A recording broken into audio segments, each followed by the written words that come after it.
ஆலயா cotton வேட்டிகள், ஷர்ட்டுகள், wedding celebration. Kanchipuram ஆழி euro kids மழலையர் பள்ளியில் 2 மற்றும் 3 வயது குழந்தைகள் கலந்து கொண்டு வண்ணமயமான விளையாட்டுப் போட்டிகள் நடைபெற்றன. சிலம்பம் சுற்றுதல், பந்துகளை வைத்து நடனம், வளையத்திற்குள் நுழைந்து வருவது, பொம்மை சைக்கிள் ஓட்டுவது என குழந்தைகள் பார்வையாளர்களை கவர்ந்தனர்.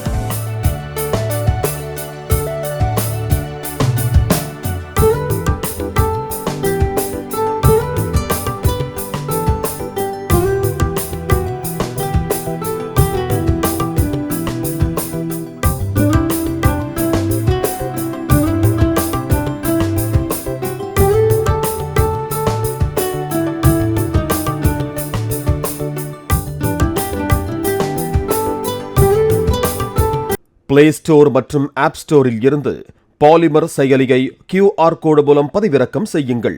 செய்திகளை உடனுக்குடன் பெறுங்கள்.